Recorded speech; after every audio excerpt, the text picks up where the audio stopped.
Imagine this. You're standing in the golden halls of a Macedonian palace, where every column is carved with the feats of warrior kings and the floor gleams under the light of torches that never go out. Outside, the roar of the icy wind pounds against the walls, but inside, the air burns with anticipation. Through the ornate columns, you can see the most powerful woman in the ancient world, preparing for a ceremony that defies every natural law you've ever known. Her name is Arsinoe II, and she's about to marry her own brother. But this isn't the beginning of her story. This is the culmination of a nightmare that started decades earlier, when she was just 15 years old, and her father made a decision that would destroy her childhood, murder her sons, and transform her into something the ancient world had never seen before. A victim who refused to remain a victim. A woman who took the very chains that bound her and forged them into a crown. This is the story of how a teenage girl was sold into marriage by her own father, how she survived assassination attempts and political betrayals, how she watched her children murdered before her eyes, and how she ultimately transformed the greatest humiliation imaginable into the foundation of a dynasty that would rule Egypt for 3 centuries. The woman, who would become known as the brother-loving goddess, started life as nothing more than currency in her father's political calculations. Born around 316 BCE, in the gleaming marble halls of Alexandria, Arsinoe entered a world where daughters were diplomatic tools, where beauty was a weapon, and where survival meant learning to play a game where the stakes were literally life and death. Her father was Ptolemy I, one of Alexander the Great's most trusted generals and the founder of a dynasty that would make Egypt the richest kingdom in the ancient world. But wealth and power came with a price that would be paid in blood, tears, and the systematic destruction of everything natural and human. To understand the horror of what happened to Arsinoe, you need to understand the world she was born into. This wasn't the sanitized version of ancient history you learned in school. This was a world where political marriages were arranged between children and old men, where royal women were traded like precious gems to secure alliances, where the concept of consent simply didn't exist. The Alexandria of Arsinoe's childhood was a city drunk on possibility and drenched in danger. The great library was taking shape, drawing scholars from across the Mediterranean like moths to flame. Ships from India and Arabia crowded the harbor, their holds filled with silk, spices, and ivory. But beneath the marble facades and philosophical debates, a city thrummed with the constant tension of a dynasty still proving itself. The Ptolemies were Greeks ruling Egyptians, Macedonians playing at being pharaohs.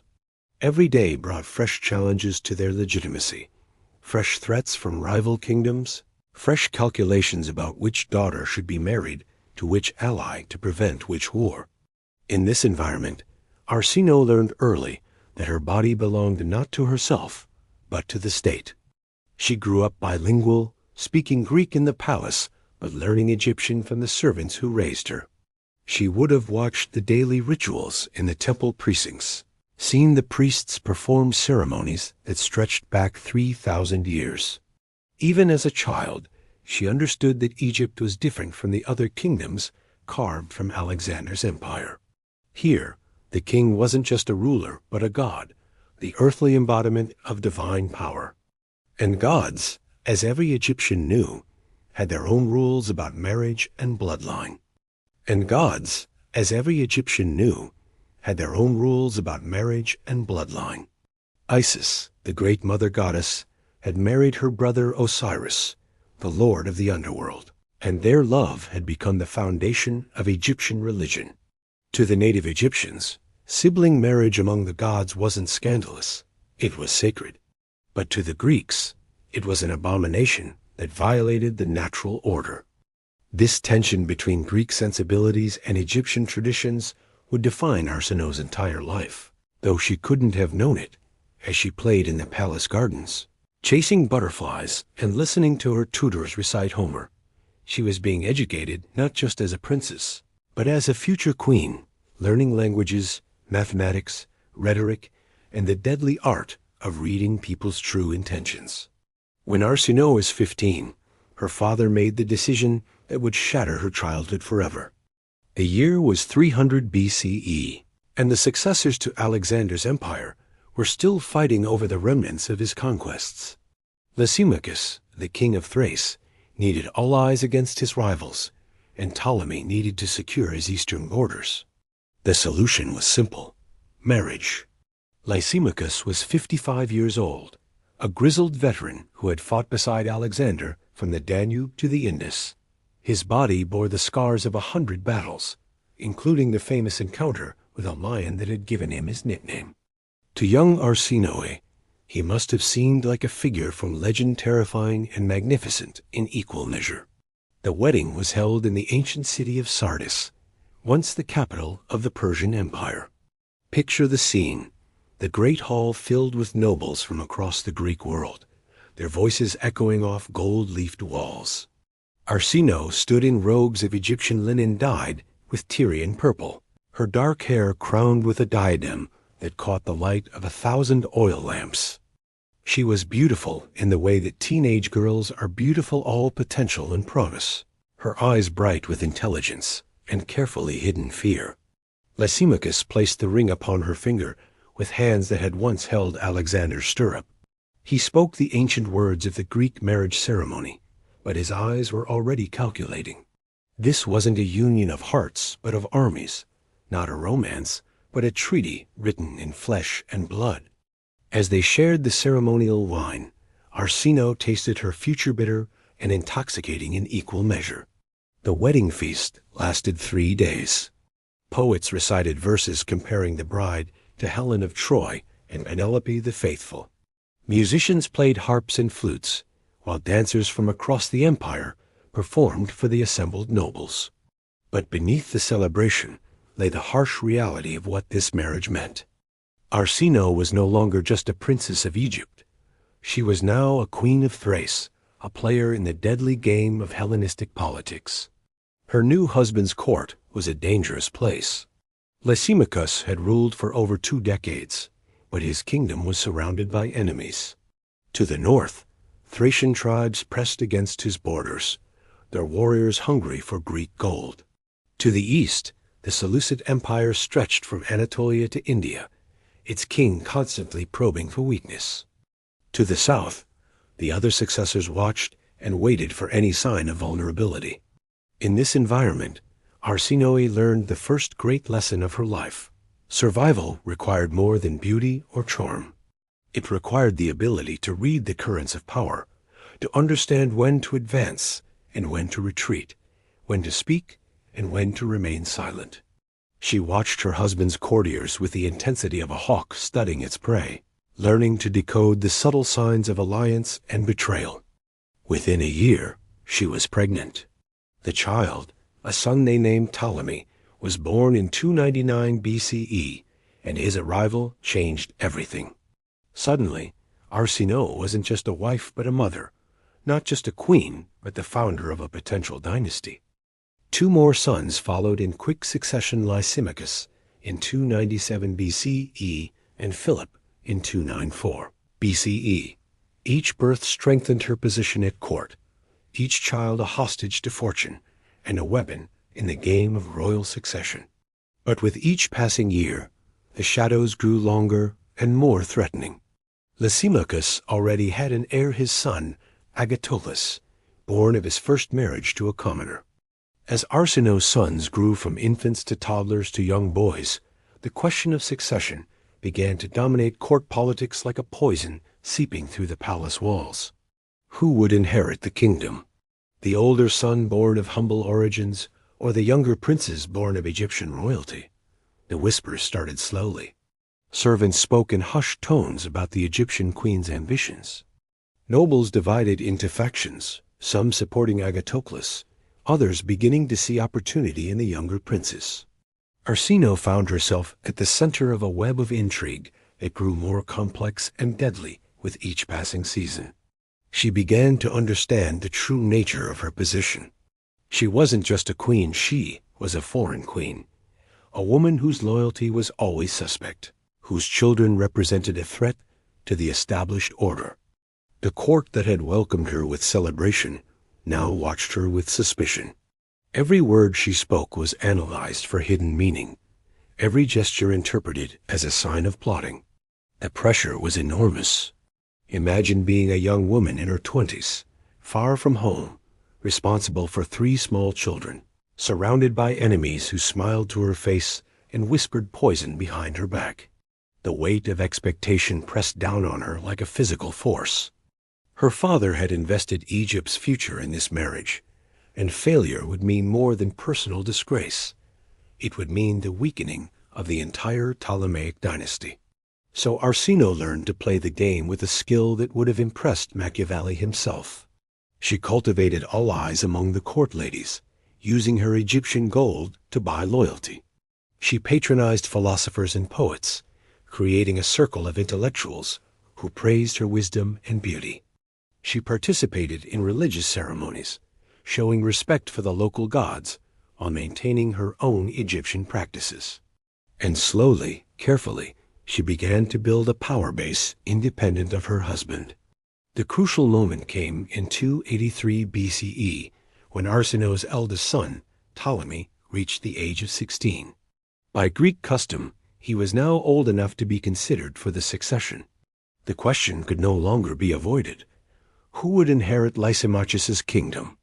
The old king was now 73, his hair white as mountain snow, his step no longer steady. He had ruled for 39 years, longer than Alexander had lived, and the weight of those decades showed in every line of his weathered face. But his mind remained sharp, and he understood the choice before him. Support his eldest son Agathocles and risk alienating his powerful Egyptian allies. Support Arsinoe's sons and risk civil war with Agathocles' supporters. What happened next would be debated by historians for centuries. Some claimed that Arsinoe seduced her husband into eliminating his rival. Others argued that she simply presented him with political realities he could not ignore. The truth, as always in these ancient stories, was probably more complex than either version suggests. What we know for certain is that in 283 BCE, Agathocles was arrested on charges of treason. The evidence against him was thin: a few intercepted letters, some suspicious meetings, the testimony of witnesses who may have been bribed or coerced. But in the world of Hellenistic politics, the appearance of guilt was often enough. Within days, Agathocles was dead, executed on his father's orders. The court reeled from the shock. Agathocles had been popular among the nobles, a proven military commander who had fought beside his father in numerous campaigns. His execution sent a clear message. Arsinoe's sons were now the heirs to the throne, and anyone who opposed them did so at their peril. But the victory came at a terrible cost. Agathocles' death split the kingdom, creating factions that would never truly reconcile. Many of the old nobles, the men who had served Lysimachus since the beginning, now saw Arsinoe as a foreign sorceress who had corrupted their king. The whispers grew louder, more venomous. She was called a second Medea, a woman who would destroy everything she touched in pursuit of power. The external enemies of the kingdom sensed weakness. Seleucus I, the last of Alexander's original bodyguards, began to move against Lysimachus's eastern territories. Thracian tribes pressed harder against the northern borders. Pirates raided the coastal cities, knowing that the kingdom's attention was focused inward on its own divisions. In 281 BCE, the crisis came to a head. Seleucus invaded Anatolia with a massive army, claiming to avenge the death of Agathocles. Lysimachus, despite his age, took the field one last time. At the Battle of Coropedium, the two old men, both now in their 70s, faced each other in what would be the final confrontation of their generation. The battle was a disaster for Lysimachus. His army, weakened by years of internal strife, crumbled under the Seleucid assault. The old king himself fell in the fighting, his body pierced by a dozen spears, his blood soaking into the soil of the kingdom he had built with his own hands. With his death, the kingdom of Thrace collapsed like a house built on sand. Arsinoe, now a widow at 35, found herself in the most dangerous position of her life. She had 3 young sons to protect, but no army to defend them. The kingdom her husband had built was dissolving around her, torn apart by ambitious generals and vengeful nobles. Seleucus was advancing on the capital, and there was nowhere to run. But Arsinoe had not survived 20 years of court intrigue by being passive. Even as the news of her husband's death reached her, she was already planning her next move. She gathered her most loyal supporters, secured what treasure she could carry, and prepared to make her escape. The woman who had once been carried to Sardis in a bridal litter now faced the prospect of fleeing for her life. The irony was bitter. She had played the game of power as well as any man, had sacrificed her stepson to secure her children's future, had endured decades of suspicion and hatred. And now, in the moment of crisis, she found herself with no choice but to run. The journey to safety was harrowing. Picture a royal caravan moving through the night, torches flickering in the darkness, the sound of horses' hooves muffled by sand and fear. Arsinoe rode with her 3 sons Ptolemy, now 17, Lysimachus 15, and Philip 12. They were no longer princes but refugees, their royal robes exchanged for the rough clothes of travelers. Behind them, the kingdom burned. Seleucus had taken the capital, and his soldiers were methodically hunting down anyone connected to the old regime. Arsinoe's supporters were being executed or enslaved. The cities that had once celebrated her arrival now opened their gates to her enemies. But Seleucus himself would not live to enjoy his victory. Even as Arsinoe fled westward, another drama was unfolding. Ptolemy Ceraunus, her half-brother, the son of her father's first marriage, had been living in exile at Seleucus's court.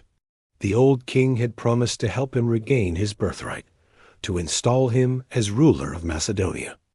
But Ceraunus was impatient, ambitious, and utterly ruthless. At the very moment of triumph, as Seleucus prepared to cross into Europe, Ceraunus struck. He murdered his host and benefactor, claiming the army and the throne of Macedonia for himself. The last of Alexander's original companions was dead, killed by a man young enough to be his grandson. The news reached Arsinoe as she sheltered in a harbor town on the Aegean coast. Her half-brother, the man who had been passed over for the succession in Egypt, who had nursed his grievances in foreign courts for decades, was now king of Macedonia, and he was offering her marriage.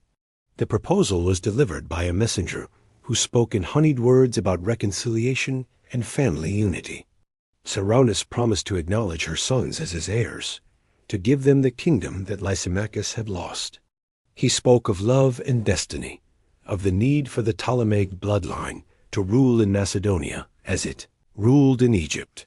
Arsinoe listened to these words with a face like carved marble. She had heard such promises before from Lysimachus, from countless courtiers and generals.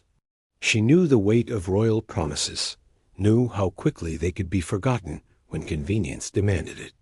But she also knew that she had no choice. Her sons needed protection, and she needed a throne from which to provide it. The decision to accept Ceraunus's proposal was the most difficult of her life. She was not a naive girl this time, but a woman of 40 who had seen the full horror of what men could do when power was at stake. She knew that marrying her half-brother was a desperate gamble, that she was walking into a trap with her eyes wide open. But what choice did she have? To refuse would mean perpetual exile, a life of wandering from court to court, watching her sons grow up as pensioners dependent on others' charity.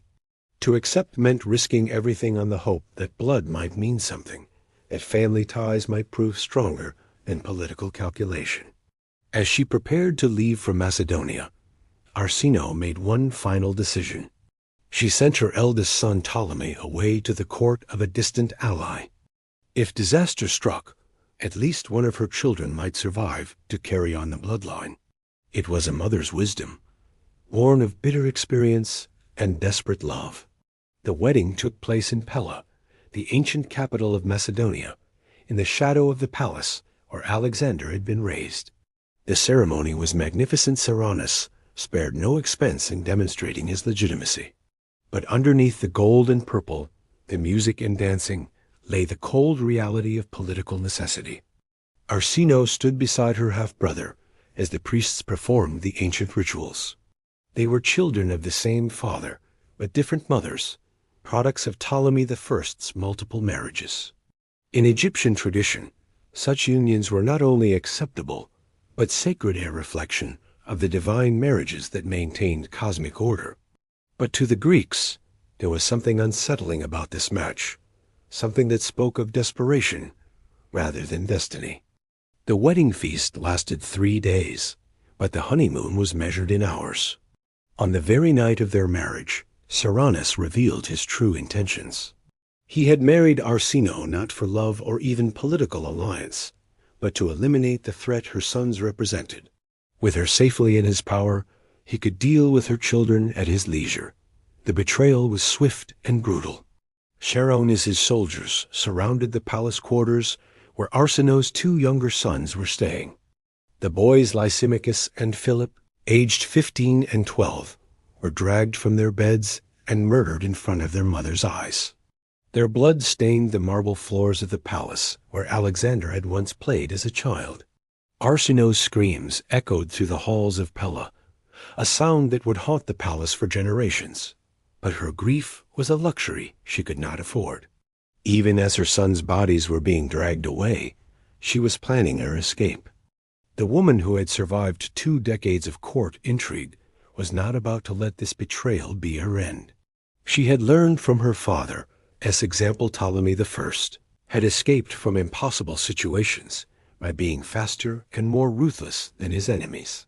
Now, as guards watched her every move and servants reported her every word, Arsinoe began to plot her own survival. The escape was worthy of a novel. Using loyal servants and the underground network of slaves and freedmen that existed in every palace, she managed to slip away from Pella in the dead of night. She was disguised as a servant, her royal robes exchanged for rough wool, her jeweled diadem replaced by a simple headscarf. Behind her, she left a decoy, a slave woman, who bore a passing resemblance to the queen, who would buy precious hours before the deception was discovered. The journey to safety was a nightmare of narrow escapes and hidden dangers. Cyrannus's soldiers were everywhere, searching for the woman who had humiliated their king by escaping his trap.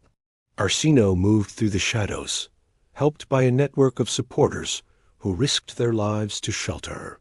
Some were motivated by loyalty, others by gold, but all understood that they were participants in a drama that would be remembered for centuries.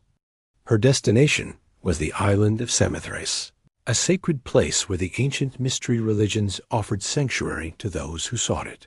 The island's temples were protected by customs older than the Greek cities, older than the Macedonian kingdom.